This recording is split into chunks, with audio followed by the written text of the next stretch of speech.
and welcome to the Cabinet Maker Profit System podcast. My name is Dominic Rubino, and today we're going to be talking about how a $4 million cabinet shop owner thinks, and acts and does, and the little pool table bumpers that move him or her throughout the day. Let me tell you first where this information came from. Myself and my coaches got together and we were doing one of our internal training sessions, and we sat down with we categorized our clients by revenue, and we thought that we'd focus on this revenue band of people in that $3 to $10 million range. So I'll just call it a $4 million shop, just on the lower end of that range, but it represents cabinet shops really, really well. And I want you to see that as we go through. I want you to see that we deal with the same kind of issues again and again, and the path to get them solved is always a little bit different because it's not a straight line, right? You kind of have to go off in a bunch of different directions. And that generally follows the Construction Millionaire Blueprint, which many of you guys have, downloaded from us before. There's an order of operations that we follow. But before we get to that, let me describe this $4 million shop owner. Of course, we're not going to use names. We're going to call him Mike, cabinet maker Mike. Is that okay if we use that? And if we ever talk about his foreman's going to be called Foreman Fred. Now, for those of you who are currently in the foreman and supervisor training, you're going to laugh because that's what we call them there as well. But let's go through this. So how a $4 million cabinet shop owner thinks, real coaching insights to unlock growth and profitability. That was the name of the training session that I had with my coaches here. So before we start, cabinetry, millwork, casework, finished wood trades. That's what we're really talking about here. So what is the unique ability of an owner in that range running this kind of business? So it's the best use of Mike's time. I'll just list them here. This is what myself and my team of coaches have identified. And then I'll list them and then I'll go back and describe them a bit. Okay. So it's a pretty big list, but this is what the business owner is really good at. Marketing, sales, engineering, floor troubleshooting, people, process, strategy, execution, cash, time, and growth. I question some of these, but this is across a number of different clients, right? So you've got Mike, the cabinet maker. He says he's really good at marketing, sales, engineering, floor troubleshooting, people, etc. So when we talk about marketing, identifying opportunities, meeting people, getting more from our ideal client, whoever that ideal client is.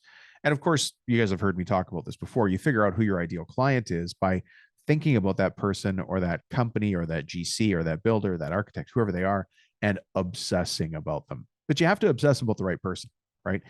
Keep in mind, it's not stalking if it's for business. If it's in your personal life, that's called stalking. We're not allowed to do it. But in business, we go back and we use the data. We let the data be our guide. We let the information guide our decisions with logic and clarity. That's what we're looking for here. So if you're not able to do that, if you haven't figured out your perfect client for who to market to, go back to the end of job and the end of job summary reports. That's going to help you do that. That's something that we do with our coaching clients all the time. Then we move on to, what else is Mike's unique ability? Well, it's sales, getting deals done, watching for the right kind of deals, and profitability. And you guys have heard me talk about this before. There's difference between residential and commercial, as you know, but it's just a different driver for the deals. Residential deals tend to be driven much more on emotion. And that's if you're selling straight to the homeowner. That's why a lot of you will be saying, yeah, we do residential deals, but no designer, no deal. We only go through designers and builders to give yourself that buffer because the homeowner makes emotional decisions when we're trying to make logical decisions and hit timeframes. Just pick the handles, right? And the handle is like 1/20th of the whole job, but that's the thing that's holding up the job, right? Just make a color selection, cloud white or off vanilla white. I don't care. Just pick a white, but we have to help them make those decisions. And that can hold some of you up. So you've got the residential commercial split, and there's different ways to sell and to market and position yourself to each of those. The higher up in the market you go, the higher the demands for quality are. For those of you who follow us on Instagram, you saw that I was at the CMA event just the other day. And one of the shops there had a really interesting and just like off the cuff presentation on the demands of the ultra wealthy on finishing and what kind of finishing coatings need to be used for the ultra wealthy, ultra picky, not only the homeowner, but the architect and the designer who go into that deal. So pretty cool stuff. But the demands go up as the dollar goes up, right? Then we've got engineering. So this is the other thing that cabinet maker Mike is really good at: engineering, solving complex problems, troubleshooting, having the right equipment for quality control on a job. Now, look, if you're running into complex problems all the time, problems that your shop floor can't fix, and I don't want to get into a Van Halen who is the best lead singer conversation, but face frame versus frameless, I'm going to leave that to you to figure out. But my point, and you're all laughing, but my point here is that you got to figure out what's complex to you. And if it's complex, like if it's too complicated for your shop, make a different decision. Stop selling that, or go to your designer and say, we're not going to do that work anymore. If staining always turns out to be a problem because we can't get consistency with the grain and the wood selection, then stop doing staining or change the way you're presenting staining, right? It's a natural product. It's, you have to go through the scripting, but something has to change in your process if you're always having complex problems. Now, I know I put that all underneath engineering, but if you're spending tons of your day dealing with complex problems and you love it, that's great. But if you love it and it's holding you back, that's not so great. So then you're just going to be a technician who likes to be hands-on with the tools, and that's okay. That's just a different business. And this might not actually be the podcast for you, because this show is about people who want to be a business person who happens to run a cabinet shop, not somebody who wants to be the ultimate fine detailed cabinet maker. I'm just calling it as it is. And you already know that. That's why you're here. Okay. So remember, we're talking about Mike's unique abilities to run a $4 million business. I'm going to run through those headings again. Mike is really good at marketing, sales, engineering, floor troubleshooting, people, process, strategy, execution, cash, time, and growth. And again, I question whether Mike is good at all these things, but this is the list that my coaches and I came up with after hundreds, maybe even thousands of hours of coaching people like yourself. These are the strong suits. I guess the fair thing to say is Mike is not one person.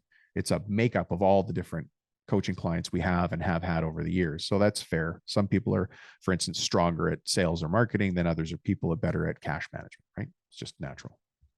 But onto floor troubleshooting.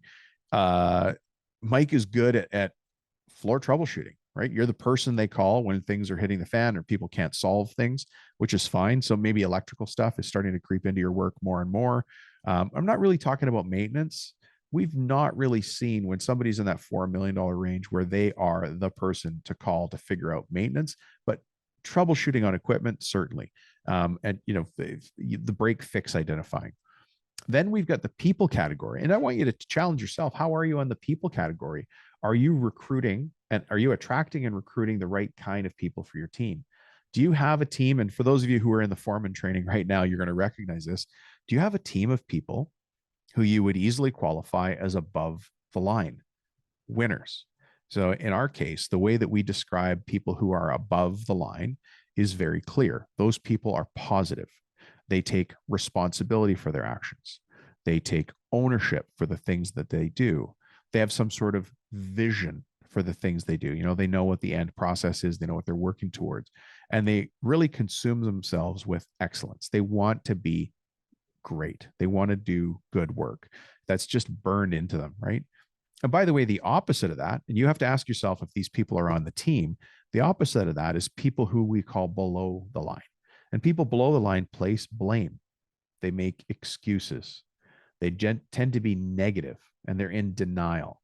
And they also see the world as scarcity. That means if somebody else got something, they lost something. So when we talk about people, what kind of culture do you have in your company? It's really interesting. When we look at the top performing companies with happy workplaces and high gross profit margins, they actually have a really good culture in their business. And I know you've heard me say this before, and I'm going to say it again. Culture is not Lucky Charms and moonbeams and sunbeams and rainbows and skipping and holding hands. It's not that stuff. It's just having a solid, like, what does our team stand for? For those of you that have played team sports, or those of you that, even those of you who played individual sports, you recognize that there's a team culture. If you did karate or swimming, or maybe skiing, you're on a team where you're an individual, but really you all get together and you train together. There's a certain culture to that team. And even in that team of individuals, there's people who kind of fit and people who didn't, right? Even though you're all individual contributors. And then on a team, you played baseball or soccer, football. How many of you guys played football, um, lacrosse, rugby, whatever other sports there are? There's a team culture. And if you go to another team or you go to a different league, there's a different culture as well. What's the culture inside your company? And I'll tell you this, if you as the owner are not cultivating the culture of your business, somebody else is. And it usually isn't for the good. So if you're not driving the culture of your business, somebody else is doing it. And the culture can be anything you want it to be. It's your business, it's your company. But if you don't have the right culture, that also means the first person that you need to look at is yourself. What do you need to change to make the culture better? Right. So just keep that in mind. You want the culture to be a certain way. And let me give you a visual for culture. I'll use coffee shops as an example. I want you to think about walking into a Starbucks as opposed to walking into a Dunkin' Donuts. Which one of those two has a better culture according to you? Now imagine that was a wood shop or a millwork shop. Which one of those has a better culture? Which one would be the place you would look forward to going to and look forward to contributing to, right? Keep that in mind. So that's one of the other things that Mike's really good at is people. Then we've got process. So Mike, and that's you, cabinet maker Mike, is really good at identifying waste. And we talk here about the profit leaks, how to find and fix your 8 profit leaks. There are 8 profit leaks in your business. This is aside from the wastes of lean.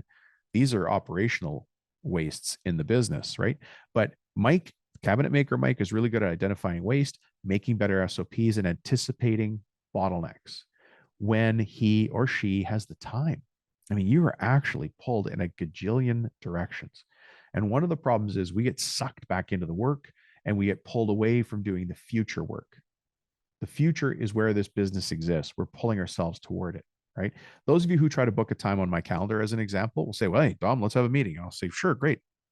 The earliest we can get you on my calendar is 4, maybe 5 business days in advance. Why? Because today was planned 3 weeks ago. Today is just the product of 3 weeks ago. So I don't have open blocks for instant meetings. Those have to be pre-planned. What about yourself? On the show here, we talk about your revenue responsibility per hour, right? Great little calculation. Just take your annual sales and divide that by how many hours you work in a year. And that number is your revenue responsibility per hour. So we've often said, if you're $1 million shop and you work 2,000 hours a year, your revenue responsibility per hour is $500. What that means in the real world is that if this episode takes 1 hour of your time listening to and paying attention to, the episode itself has to be worth $500 for it to be even worth your time, or just hang up or unsubscribe to the whole show. It's not worth your time anymore. You've outgrown it. So goodbye, go. Of course, I'm going to challenge you and say, well, why are you just at $500 an hour and $1 million in sales a year? Why aren't you 10 million in sales a year? And challenging yourself to pull the value out of this meeting. But at the same time, that also means that when the rep comes from, I'm just going to say a hardwoods supplier, just as an example, and they said, hey, it was just in the neighborhood, thought I'd drop in, grab a cup of coffee. You got a minute? You turn to them and say, no, I actually don't have a minute. At our company, we only work on preset appointments, and I'd prefer that we do it by Zoom. That's the answer. We can solve that hardwood supplier question or answer in a few minutes on a Zoom call. I don't need you stopping into my office having a coffee. And listen, I'm the most social guy you ever met, but I'm running a business. And the reason I'm running a business is because I made promises to people out in the field, and I made promises to the people in my shop. The guys in my shop and the gals in my shop, I promise that I'm going to keep them working. I promise they're going to be working through, sometimes too much, but they're going to be working through Thanksgiving. They're going to be working through Christmas. They're going to be working into next year. They're going to be working when they think about next year's summer vacation. Those are the promises I made when I said I would hire them full time. I also made promises to the market, to the customers out there. I said, yeah, I'll build your kitchen. Yeah, I'll do your architectural ceiling. Yeah, I'll do your stairs. Yeah, I'll do whatever the wine rack is that you want to build. I'll do that. Those are the promises that we make because we decided we would take on that responsibility when nobody asked us to. But that means that when the hardwoods rep comes by and wants to take some of my time, I can't just give it away. I can't just give my time away. So Mike does need to be better at time management and saying no. And that might be a habit that you take away from this episode. I need to be better at saying no. So the first test is this. I want you to say no to the next person that asks you something. So it's going to come in the next few minutes, maybe 30 seconds. It might come while you're trying to listen to this show, but just say no. That's it. That's just no. You don't have to apologize. Never apologize, never explain. No. And see what they do. They'll come up with their own solution. All right, well, I'll figure out where to pile that wood myself. Great. Just the answer is no, right? Okay. So the other thing that somebody like Mike, now remember, this is a $4 million cabinet shop. Probably the employee count, it depends on revenue per employee, but you're looking at a company that's got between 15 and 25, 26 employees. So think about yourself. Where are you on that employee count, right? When we start to talk about people, you have to start thinking about recruiting enough people, recruiting enough of the right people, building that culture. Then we're down in process, then we're in strategy. So Mike, and that's you. Mike is really good at strategy, negotiating, watching out for what's good for the company, watching out for, I call it the law of unintended consequences. If we say yes to something, it means we said no to something else in a strategy or a negotiation, right? Watching out for change orders. If you bid all of your work at a standard gross profit of, let me just say 55%, and we can have that discussion later, but let's say you bid all of your work at a gross profit margin of 55%. And then you win that job, but you get a change order afterwards. The change order does not have to go out at 55%. You could send that change order out at 60% gross profit margin because they're not going to go to somebody else and it is interrupting the flow of your business. It's time for you to think about you, right? And again, your numbers are going to vary, whatever they are, but know your numbers and charge fairly for what you're worth. Don't just throw it in. There has to be an allowance for it messing up your schedule and everything else to move around. Then we've got execution. So let me stop for a second because I feel like I've been going for a while here. What is cabinet maker Mike's unique ability in running a $4 million business? How do you pluck this guy out of the population? Here's what Mike, and Mike, remember, is an avatar, it's called. It's a mashup of a whole bunch of people that we got from our coaches during this training. Mike tends to be good at marketing, sales, engineering, floor troubleshooting, people, process, strategy, execution, cash, time, and growth. And all of those things in more or less degree, right? So execution, getting things done, prioritizing, using my experience to set other goals. So that's really good. None of the people that we ever talked to, we talked to like 500 or 600 people a year here at my office. None of the people here need additional motivation. There's an internal fire that drives all of you, which is great. I don't know how we found this little corner of the universe where we all listen to the same show and see the world the same way, but all of us are internally driven and you don't need anybody pushing you harder. You're doing fine on that your own. Hey, are you curious about ways to develop your foreman and make him or her into the best leader that your floor or install crew could ever have? Well, we've got something here for you. It's called the Foreman Development Self-Assessment and Career Planning Tool. It is a fantastic tool. It's being used by cabinet and millwork shops right now, and you can see it as well. Just send me a text message. My cell phone number is 315-903-7853, and just say Foreman Tool, and then I'll know which one to send you. Then we come to cash management, really numbers and numbers management. If there's one thing that I see people craving more, it's craving, like deeply craving knowing their numbers, having good data, having good information to make solid, logical decisions. That being missing for so many of the people listening is a major cause of stress.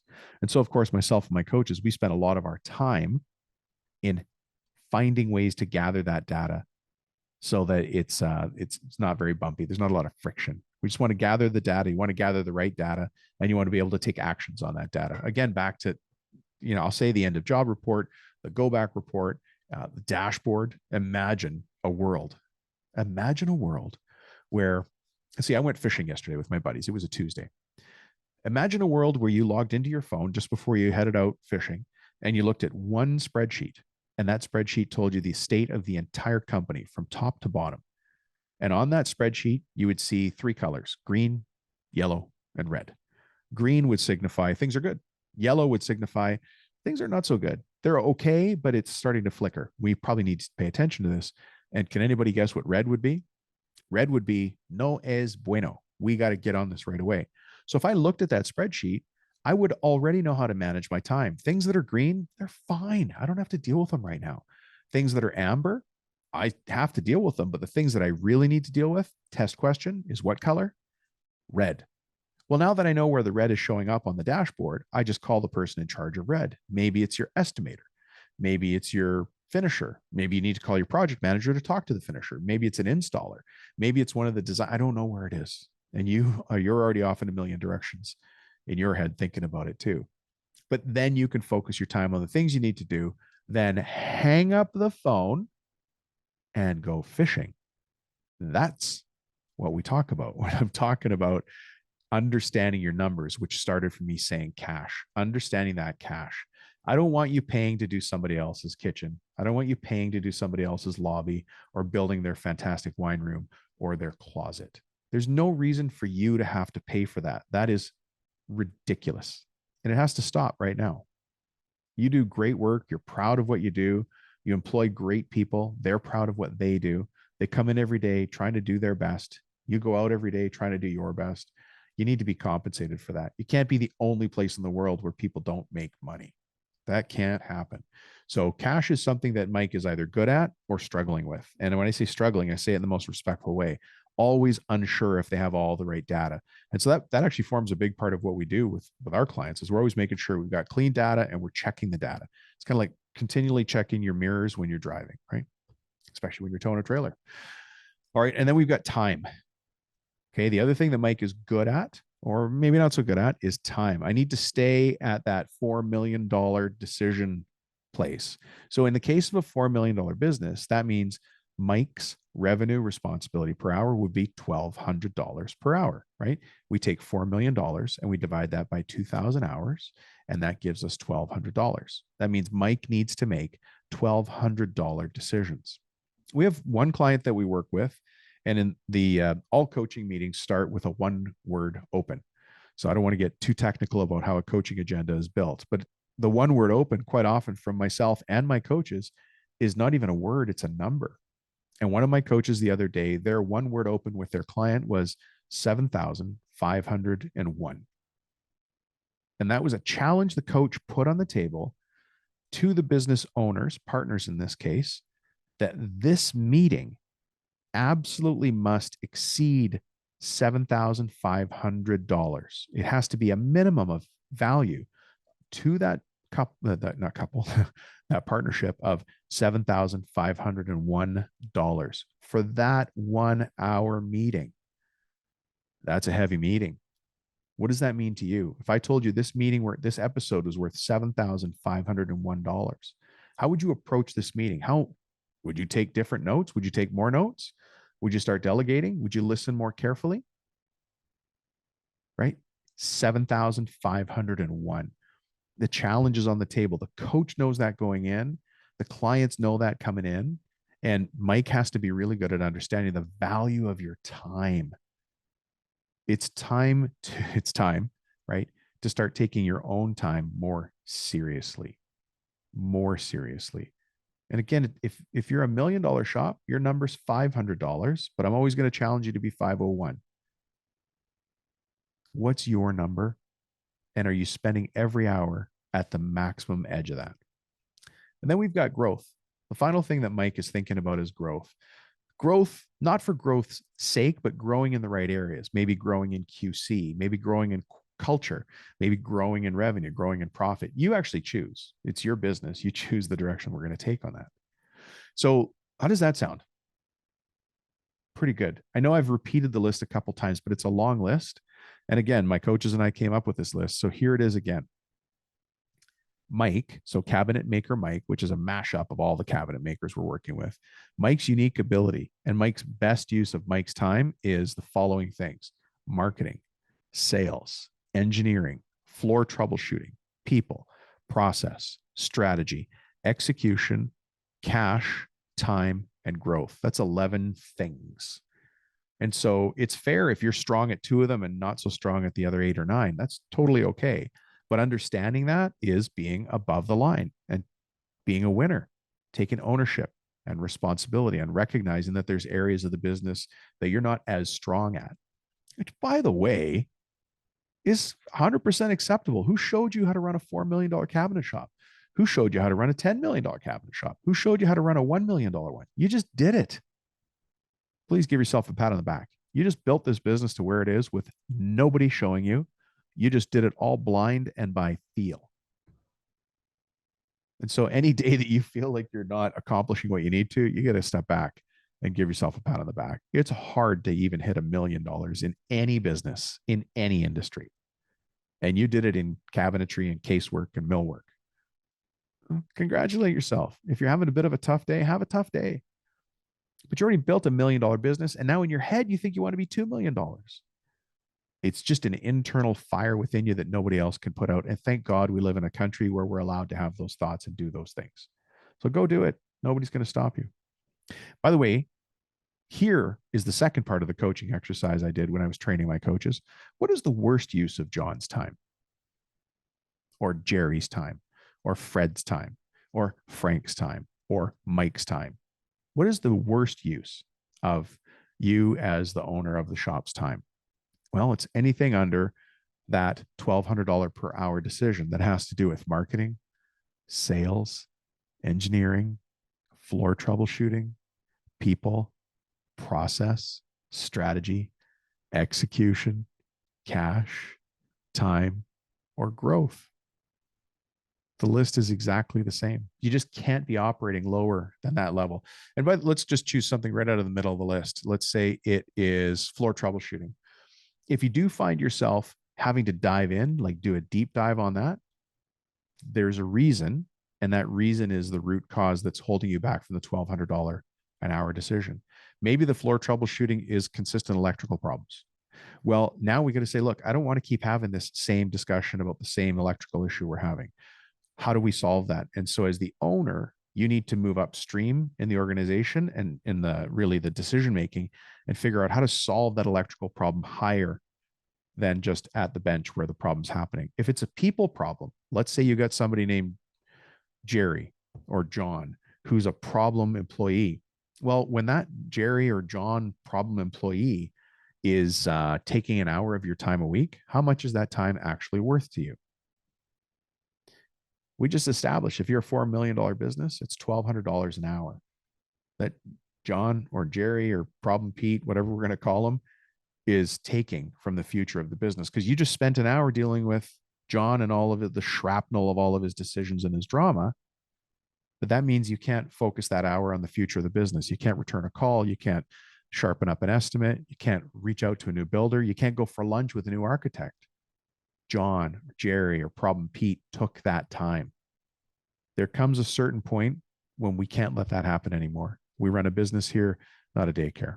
I'm going to leave it at that, but I think you can read between the lines that I have not so thinly drawn. So if you own a cabinet shop around 4 million in sales, ask yourself if you're a business person who happens to run a cabinet shop, or you have allowed yourself to get pulled back into being a cabinet maker who's running a crew and juggling things and really stretched beyond capacity, right? There's a breaking point that happens. And look, $4 million could be a pressure point. $1 million could be a pressure point for you. 10 million could be a pressure point for you for all sorts of reasons. You're not small, but you're not big enough to coast, right? The bank still treats you a certain way. You still have lines of credit you have to deal with. It's a business where you're at a really good place, but you still have to be very cautious about how you're growing. The owner's still wearing lots of hats. We just outlined 11 hats. Let's say you're wearing 3 to 5 of those hats really well, and the other hats not so well. That's why people get the blind spots assessment from us. They want to figure out what their blind spot is in a logical, systematic way over that cup of coffee, just dealing with it. It's just there on paper, right? Maybe hiring is something you're not good at. Recruiting, putting out fires. You're probably great at putting out fires because you're doing it all the time, right? But I want you to understand, I want you to leave today understanding I'm not a cabinet maker anymore. I'm not. I'm a business person, a businessman, a businesswoman. I'm a businessman. I just happen to run a cabinet shop. I'm a businessman. I just happen to be a mill worker. I'm a businessman. I just happen to be a cabinet installer. I'm a businessman. I just happen to be, X, Y, or Z. It's just such a simple sentence. It's just a simple change. But when you start to say that to yourself, you change the way you see the world. You change the decisions you're making. Again, if you're $4 million, you have to make decisions at a $1,200 per hour rate every single hour. And you can't afford to to be pulled back on the tools. Just can't afford it because you're stealing from the future of the company. That's what's happening, right? Same with you, same with me. Doesn't matter what business we're in. Doesn't matter if you run a pizza place. There's a certain dollar value per hour you can't jump below because then you're not running the business. You're just working a job. You can't do that, right? So what's really keeping you stuck? By the way, for those of you watching this on YouTube, you can see that I'm looking at another screen. That's because I've got notes here from our coaching meeting. Look, chaos is normal in this range, again, $3 to $10 million, but it's actually a sign of a lack of systems. There's a good chance if you're listening to this and you're a $4 million business, is that you've actually beat the heck out of a business model of a $3 million business to get yourself to four. But that's why last year was 4 million. This year's kind of 4 million. I bet you the year after that, we do 4 million. You're stuck. Now, 4 million is fantastic to somebody looking from the outside, but to you, you've already been there and done that. And you're asking yourself, why can't I grow beyond this number, right? Whatever your number is, but why can't I grow beyond it? It's because you're running a $4 million business on $3 million systems. It's time to reinvent the guts of the machine, the inside of it, right? You're profitable, but you don't feel rich. At this point, you should be profitable because you should be charging 45 to 55% gross profit margin on your jobs. You should have 20% overheads, which should leave you 20 to 25% for net profit. And that gets whittled away in 1,000 different ways that the accountants can explain. But you got to be taking out like 15 to 17% net profit for yourself. And we see that all the time with our clients, right? But you find yourself in a place where you're busy, but you fall behind on things like quoting or invoicing or recruiting. And then, for instance, in the case of recruiting, you fall behind on recruiting because you didn't put energy or didn't have the time to put energy into it. And then you lose somebody or you get a big job and suddenly you're behind because you don't have the manpower or the skilled manpower to be able to produce that job. And so you're still stuck in a little bit of a tight spot where you have to be more future focused than technical focused, right? And my heart goes out to you, but you're still no time to think. People are pulling at your time 24/7 from the moment you wake up until the moment you apologetically go to bed. People are trying to take your time. The key to time is if you don't manage it, other people will manage it for you. And we talk about this a lot in our coaching. You've got to learn to be a person who says no more. So do that, right? Actually, one of the analogies I heard from a guy, and this was one of my own coaching clients. He goes, "Look, I built a machine. Got a great machine. This business is a machine, but I'm still the oil."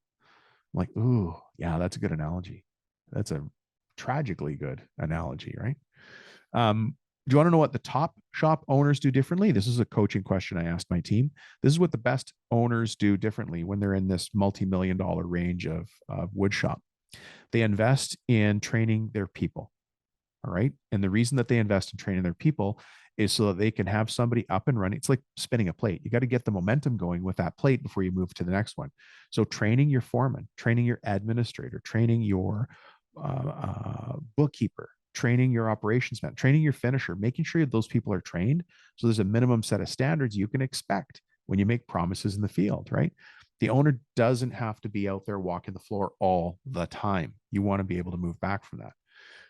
The other thing that top shops do is they have good metrics in place. So a dashboard, just like in your car, you see a dashboard that gives you all the key information about running the vehicle. But we have a dashboard for running the business, for production, for quoting, for scheduling, for profitability. All of those things should be in one place, one document that you look at that tells you everything you need to know about the business. The other thing, this one's going to get a couple of people irked, riled, snarky. You got to run good meetings. Somebody's throwing their head back. Rubino, I don't want to run meetings. Nobody likes meetings. Haven't you ever heard meetings suck? Yeah, they suck if you run them wrong. Absolutely. But the best business owners know how to run meetings, not because they like meetings, but because they know that the clarity and the simplicity of a well-run meeting saves everybody a ton of time and headache. And as you know, in this industry, we simply do not have time to waste. We just don't have time to waste. We got clients clamoring for our services, especially if you're really good at what you do and you've got a lot of people coming to you for work. You've got employees trying to do their best safely at the bench or in the field or in the office, we have to use our time really, really, really carefully. Um, and the other thing that top shop owners do different than everybody else is they don't hire when they're desperate. They think about hiring all the time. One of the things that we do in coaching that you might find interesting, you put it in place as well, is we do something called a semi-annual team at risk review. And the reason that we call it that is because we couldn't think of a more clever, shorter name. But the semi-annual team at risk review is just a chance for the owner to sit back and look at the whole roster of people that's on the team and ask yourself, is that person at risk? Are they going to leave us, or are we going to ask them to leave us? Where is it? And then once you start to understand that, you see the world a little bit differently. Let's say you've got somebody in the finishing department and they're not working out for whatever reason. You're like, oh, I don't know what to do about, let's go John. John's not working out in the finishing department. I don't know what to do, but somehow I got to make a change. And then you go to your favorite coffee shop, I'll just say, and you see a young lady there, and she's very detail oriented. She's running that coffee shop like a top. She's got all the responsibility in the world, calm as a cucumber. She likes everything neat and orderly and specific, and everything is done with a smile. And you think to yourself, I wonder if Jenny wants to be a cabinet finisher. Would she love it to be using her artistic skills or her organizational skills or her management skills in running my finishing department? And so you ask her the question and she says yes, because it's always been her dream to do that. I don't know, but you got to ask. And now you can replace, who did I say, John? You can replace John before John leaves you in a lurch. That's why we do that. It's all about being proactive. It's the tiny little changes that get you in the leadership position in your own business, right? The mindset shift, let's change to that. What's the mindset shift that we discussed in our business coaching meeting? Imagine that, a business coaching meeting about business coaching for top leaders. Yeah, we had some serious discussions on the table here. The mindset shift, we have to say that properly, or this is going to be an explicit episode. The mindset shift, moving from being like in firefighting mode all the time to being, the captain of your destiny, is changing the question from how do I fix this thing to the question, how do we never have to fix this again? That's where you guys ask about SOPs and systems, right? If the business relies on you for everything, you don't own a business, you have a job, right? That's the big shift. It's asking the big questions of how can I and what if, instead of those reactive questions like, oh my gosh, I got to get pulled into this. And it might feel good to be in that hero complex, like nothing happens in this company that I don't know about. Everybody asks me before they make a decision because I'm so incredibly important. That's only going to last for a little while. You're going to have to graduate. You're going to have to up your level of wisdom and maturity and be at the place where you delegate clearly to good people who care about what they do, and they report back to you in a logical format so you can continue to grow the business. That doesn't sound very exciting, but the magic is in making all that happen. Every single word in that sentence is not impossible to do, but it takes strategy, it takes time, it takes forethought, and you got to go do it. All right. Listen, every shop thinks their problem is unique, and respectfully, there are unique angles to the things that you have happening, but really it boils down to a few buckets. And we talked about those buckets. Those buckets would make, imagine if you were perfect in all of these categories. Let me read them again. You were perfect in marketing, sales, engineering, floor troubleshooting, people, process, strategy, execution, cash, time, and growth. Imagine if you were great at all those things, plus you're the world's greatest dad or mom, volunteer baseball coach, Uber driver, because you're moving the kids all around this, all of those things, right? But we can pick away at the things we can pick away at. And not all of those things are immediately important today. Those things are important in the order of operations that's important to you. All right. I'm going to leave you here now, but I will say thank you for listening to the episode. I hope you got a lot of takeaways. We talked about a lot of different things, so I don't know what fired off in your mind as a tool that could help you. But if you can think of a tool that would help you, send me a text and say, hey, Dom, you got something for this? And I'll see what I've got in the big tickle trunk library of professional development tools that you can use. And I'll send you something back. If you send me a well thought out question, then I'll send you a well thought out response. How's that? and just shoot it off to me by text. Thank you for checking in on the episode. I hope you've enjoyed it. I really do appreciate you being here. Forgot to give you my cell. It's 315 903 7853. And keep this in mind. There's going to come a time when you and I are at a conference together. Make sure we say hi to each other so that we can grab a coffee or a glass of wine and just have a chat across the table like normal humans. That'd be so much better than this microphone in an office by myself. I look forward to that. Thanks, folks. Have a great day, and we'll catch you on the next episode. Bye-bye.